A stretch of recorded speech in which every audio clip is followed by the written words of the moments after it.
গত ভিডিওগুলোতে আমরা এলিমেন্টর আর ওয়ার্ডপ্রেস ব্যবহার করে একটি ওয়েবসাইটের একটি হোম পেজ ডিজাইন করছিলাম। আমাদের হোম পেজের যে ডিজাইনটা ছিল যেটি ছিল আমাদের হোম পেজের ডিজাইন।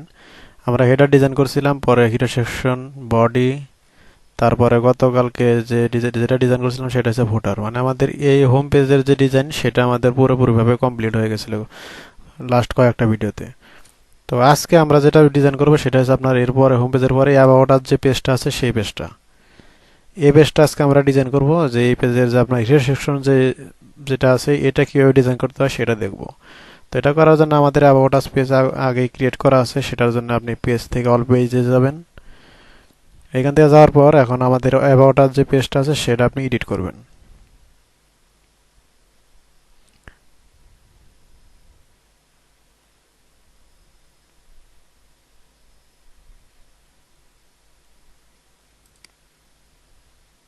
এই পেজটা মোটামুটি ভালোই বড়, অনেকগুলো ফিচার আছে এই পেজে। তো আমরা দেখবো যে একটা কিভাবে প্রত্যেকটা পেজ কিভাবে সেকশন 1 বাই 1 কপি ডিজাইন করতে হয়। তো এখান থেকে যাওয়ার পর আপনার অ্যাবাউট আস পেজে এডিট উইথ এলিমেন্টর দিয়ে দিবেন। তো আমার এই সময় আমি পিছনে যে ব্যাকগ্রাউন্ডের ইমেজগুলো আছে সেগুলো আমি ডাউনলোড দিয়ে নেব। এটা করার জন্য আপনি ইন্সপেক্ট করতে পারেন, ইন্সপেক্ট করে ইমেজগুলো যা আছে ইমেজগুলো আপনি ডাউনলোড এখান থেকে দিয়ে দিতে পারেন। এটা না, এখানে কয়েক ধরনের ইমেজ দেওয়া থাকে। আপনার সাইজ অনুযায়ী আপনার ইমেজটা ডাউনলোড দিয়ে নিতে হবে। যেটা আপনার মানে অরিজিনাল যে ইমেজটা সেটা আপনি ডাউনলোড দিয়ে নেবেন। এটা হচ্ছে অরিজিনাল ইমেজ। তো এটা আমি ডাউনলোড দিয়ে নেব। তারপরে আরও কয়েকটা ইমেজ আছে, আপনার পিছনে কয়েকটা শেপ আছে। এই যে যেমন এই যে একটা শেপ আছে, এই শেপটা আমি ডাউনলোড দেব। এটা এসভিজে ফাইল, তাই এটা আমি এইখান থেকে আমি ডাউনলোড দিয়ে নেব। এসভিজে আপলোড করা যায় পিছন থেকে আপনার ব্যাকগ্রাউন্ডের হিসাবে। আর একটা ইমেজ আছে, সেইটা সেটা দেখে খুঁজে নেবেন যে কোথায় আছে। তো ইমেজগুলো আপনারা ডাউনলোড দিয়ে নেবেন। ডাউনলোড দিয়ে নেওয়ার পর আপনার ইমেজটা আপনি আপনার ওয়ার্ডপ্রেস ড্যাশবোর্ডে মিডিয়া ফোল্ডারে আপলোড করে নেবেন। তো আমার ইমেজগুলো ডাউনলোড হয়ে গেছে, আমি আপলোডও করছি। তো এখন এখান থেকে আপনার এই ডিজাইনটা করার জন্য আপনার প্রথমে দুইটা কলাম নিতে হবে। এই পাশে একটা টেক্সটের জন্য কলাম আর একটা হচ্ছে ইমেজের জন্য কলাম। তো এখান থেকে আপনি ইনার সেকশন দিবেন। ইনার সেকশন দেওয়ার পর দেখেন এটা কিন্তু উপরে চলে গেছে। এটা আপনি কি করেন, এখানে নেভিগেটরে যান। ওটা কিন্তু ধরা যাবে না, এটা আপনি ডিলিট দেন। ডিলিট দিয়ে নিয়ে আগে আমি একটা স্পেসার দিয়ে নেব এখানে, যাতে আমি কাজ করতে আমার স্বাচ্ছন্দ্য হয়। এখানে 100 দিয়ে নিলাম। এখন আমি যেই সেকশনে দেবো সেটা আমার হাতের এইখানেই থাকবে, উপরে যাবে না। পরবর্তীতে আমি স্পেসারটা উঠাই দেবো। ওটা আমি জাস্ট খালি রাখলাম এমনিতেই, ওটা কোনো কাজের না। তো এখান থেকে আমি বক্স থেকে কন্টেন্ট ফুল উইথ দিয়ে দেবো। এটা ফুল উইথ হবে না, এটা বক্স থাকবে। আর এখানে আপনি 1200 দিয়ে নেবেন। আর পিছনের যে সেকশন আছে সেটা আপনি ফুল উইথ দিয়ে দিবেন। এখান থেকে হেডিং নেন। হেডিং নেওয়ার পর টেক্সট যেটা নিয়েছিলেন সেটা নিলাম। নেওয়ার পর এখন এখানে টেক্সটের যে সাইজ সেটা আমি এখান থেকে নিয়ে নেব।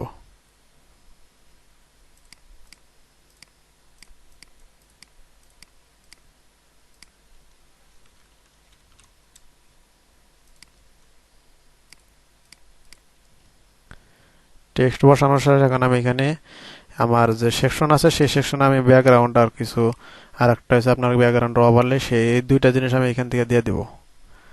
এখান থেকে আমি দেখবো যে আমার ব্যাকগ্রাউন্ডে কোনটা খায়, কোনটা মানে অ্যাকুরেট হয় সেটা দেব। সুজ ইমেজ মিডিয়া লাইব্রেরিতেই আছে সবকিছু।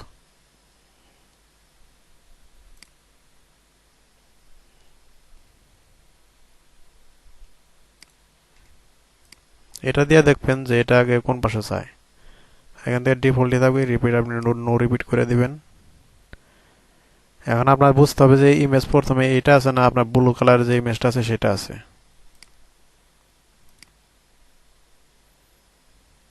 আচ্ছা, আগে ব্লুটা দিয়ে দেখি। এখান থেকে আপনার বটম রাইট দিতে হবে। আর এটা দিবেন হলে আপনি কন্টেন্ট নো রিপিট ডিফল্ট, বাকিগুলো যেরকম আছে এরকমই রাখবেন।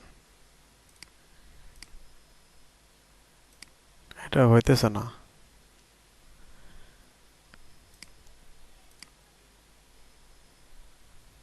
ওইটা যদি না হয় তাহলে আপনি আরেকটা যে ইমেজ আছে আমাদের সেটা দিয়ে দিবেন।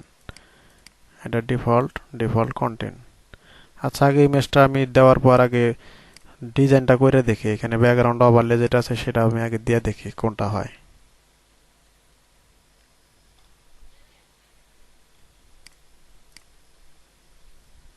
এটা দিলে বোঝা যাবে যে কোনটা হইতেছে। এন্ড অপাসিটি 1 করে দেন।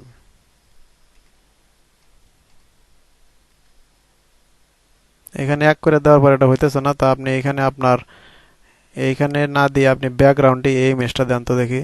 মানে দিয়ে দেখবেন যে কোনটাতে আপনার হইতেছে, অথবা আপনি ইন্সপেক্ট করার পরও দেখতে পারেন যে কোনটা আপনার হইতেছে।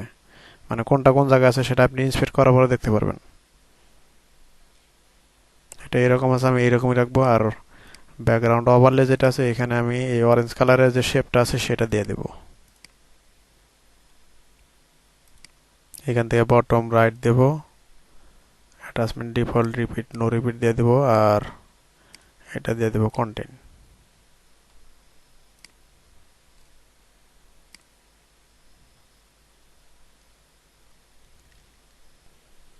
আমাদের এটা দেওয়ার পর এরকম ভাবে ঠিকঠাক হইতেছে না, মানে অ্যাডজাস্ট হইতেছে না। তো আপনি এখন এখান থেকে এটা যেহেতু করছেন, এখন আপনি লেআউটটা চেঞ্জ করে দেখতে পারেন। ভার্টিক্যাল অ্যালাইনমেন্ট এটা না, এটা আপনি মিডিল করে দিবেন, এটা মিডিল লাগবে।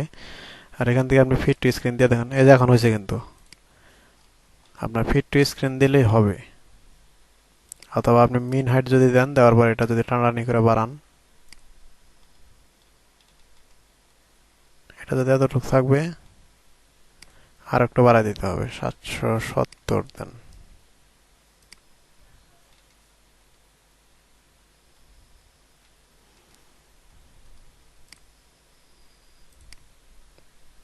আমাদের এটা হয়েছে। এখন এখানে একটা ইমেজ বসবে, এই পাশে কিন্তু একটা ইমেজ আছে। তো ইমেজটা বসানোর জন্য আপনি এখান থেকে ইমেজের যে এলিমেন্ট, ইমেজটা নেবেন। এখান থেকে নেওয়ার পর আমি ইমেজটা আগে আপলোড দিয়ে রাখছি, এই ইমেজটা দেওয়ার পর এখান থেকে আপনি ফুল করে দিবেন। আর চারপাশে কিন্তু আপনার বর্ডার রেডিয়াস দেওয়া আছে। বর্ডার রেডিয়াস দেওয়ার জন্য আপনি এখান থেকে এটা 10 অথবা একটু বেশি আছে, আপনি 20 করে দেন, দিয়ে দেখবেন যে কতটুকু হয়।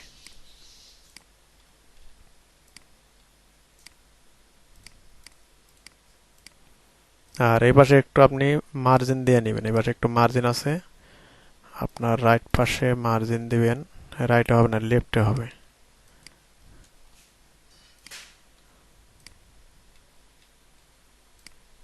50 দিয়ে দিবেন। তো আমাদের এখানে টেক্সট বসলো, ইমেজ বসলো। এখন এখানে এটার নিচে আর একটা টেক্সটের সেকশন আছে, টেক্সটের অপশন আছে। এটা আপনি এখান থেকে হেডিং নিতে পারেন। হেডিং নেওয়ার পর এখানে দেখেন যে টেক্সটের কত সাইজ দেওয়া আছে।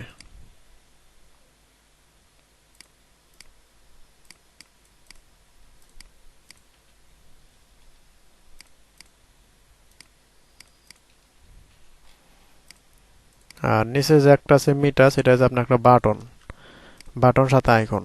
তো এখান থেকে আপনি একটা বাটন নেন। বাটন নেওয়ার পর এখানে টেক্সটটা বসবে।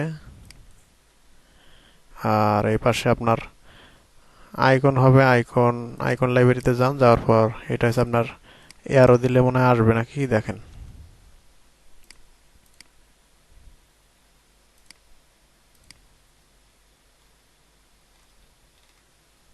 অথবা আপনি ইন্সপেক্ট করে দেখতে পারেন আপনার আইকনের যে নাম, সেটা কি নাম এটা দেওয়া আছে।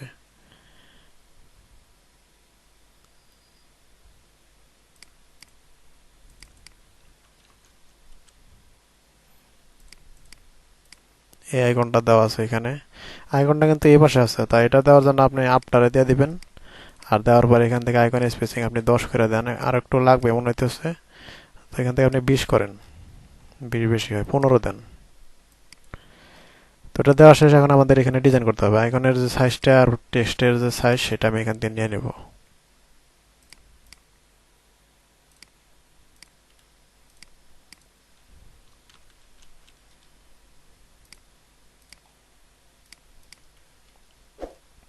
'এটা নেওয়া শেষ। আর এখানে কিন্তু ব্যাকগ্রাউন্ডে কোনো কিছুই নাই। তো এখান থেকে আপনার যে ব্যাকগ্রাউন্ডের কালার, সেটা আপনি ট্রান্সপারেন্ট করে দিবেন। ট্রান্সফার করার পর দেখেন এখন কিন্তু এটার মতোই হয়েছে। আর এখানে মনে হয় আর কোনো কাজ নাই। আর এই পাশে আপনি একটু অ্যালাইনমেন্টটা আপনি এই পাশে লেফট করে দেন। লেফটে যদি না যায়, তাহলে আপনি একটু মার্জিন টানেন এই পাশে।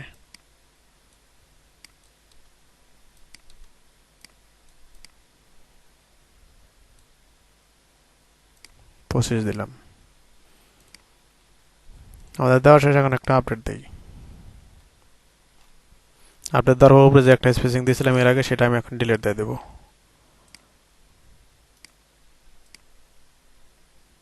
এখন আপডেট দেই, দেওয়ার পর এখন একটু ভিউ করে দেখেছি এটার মতো হইল নাকি।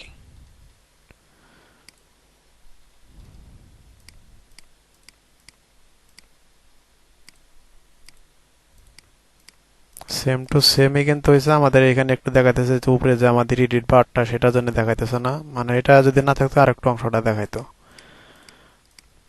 এই পাশে একটু একটু স্পেস আছে, আপনার এটার পরে একটু স্পেস দিয়ে দিবেন।